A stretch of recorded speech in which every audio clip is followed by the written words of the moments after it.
Burada ham madde olarak her gün zamlanıyor.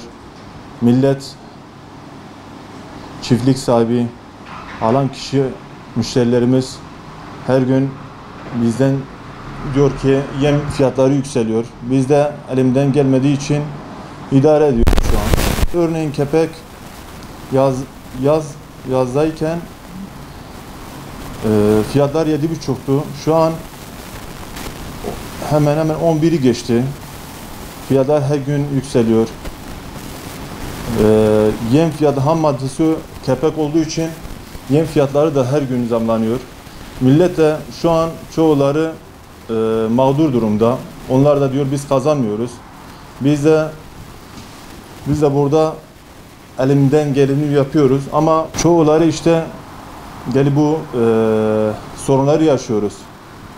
Tabii ki ham maddeler fiyatları yükseldiğinde nerede duracağını, ne olacağını biz bilmiyoruz. Her gün yem fiyatları yükseliştedir. Şu an 40 kalemimiz var.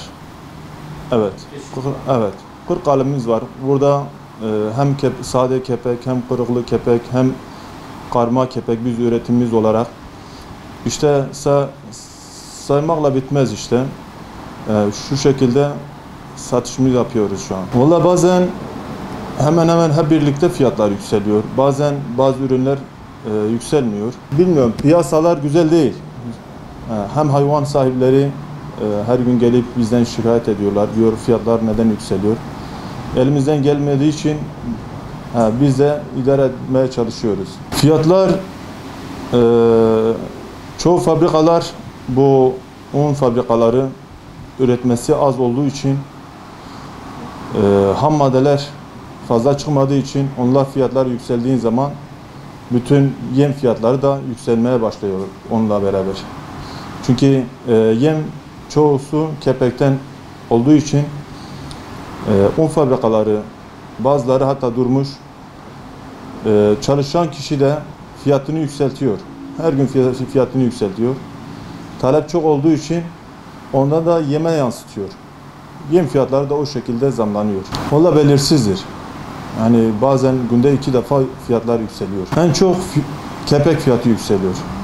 Buğday kepeği fiyatı yükseliyor. Valla tabii ki insan mesela işinden öyle mesela her gün zamlanıyor. Zam olduğu için biz de işimizden öyle soğuyoruz doğrusunu istersen. Hem satışlarımız düşüyor, hem millet mağdur oluyor, hem millet işte mesleğinden de öyle soğuyor. O nedenle o sorunlar oluyor işte. Çoğu hayvanlar şap nedeniyle bizim arkadaşlar o şekilde bize bildirenler oldu. Hayvanlar ölen çok kişi var. Çok mağdur olanlar vardır. Çoğu hayvanlar ise ölen oluyorsa da ondan sonra artık hayvan alamıyorlar. Korkuyorlar. O nedenle biraz hastalık da var yani. Vallahi onu bilmiyoruz. Yani şimdi piyasalar güzel gitmiyor. Piyasalar güzel gitmediği için tabii ki bu hayvan besleyen kişiler de hayvanları artık satıyorlar. Çünkü piyasalar güzel olmadığı için, hayvanlar hastalandığı için o nedenle bu hayvancılığı bırakan kişiler de oluyorlar. 10. ay çok satılıyor mal. Çünkü bütün hayvanlar artık içeriye koyuyorlar. Mera olmadığı için kışa girdiğimiz için o vakitte çok yem satılıyor. Şimdi doğrusunu istersen piyasa ona bağlı değil. Yani piyasa sana dediğim gibi fabrikaların üretimine bağlıdır. Mesela sana dediğim gibi daha önce Irak'a ihracat olduğu için bu kepekti, bu kırık buğdaydı çok çıktığı için biraz piyasa fiyatları yüksek değildi.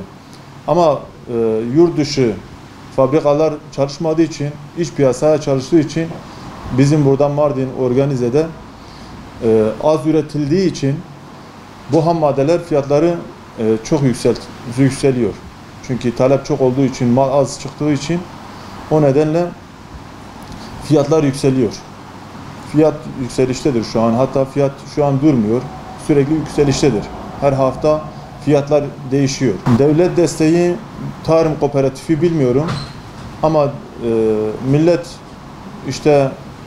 millet kendi gücüyle idare ediyorlar şimdi. Ya piyasa hakkında şimdi tüketicimiz, bu çiftçilerimiz, yani biz hepimiz kazanmak istiyoruz. Çünkü sonuçta hayvancılığı bırakan kişiler olursa yoğurttur, peynirdir, süt ürünleridir. Hem fiyatlar piyasaya yansıtıyor, fiyatlar yükseliyor, hem et fiyatı yükseliyor, hem millet iki konuda mağdur oluyor. Bu konuda mesela diyelim ki ham maddeler yem fiyatları yükseldiğinde mecburen bu hayvan sahipleri hayvanlarını satacaklar. Bu hayvan sahibi hayvanlarını sattığı zaman tabii ki süt ürünleri de fiyatları, süttür, peynirdir, efendime söyleyeyim yoğurttur, hepsi de fiyatı onları da yükseltiyorlar. Eğer devlet yani hayvan sahiplerine destek olmasa çoğular hayvanlarını satacaklar mecburen.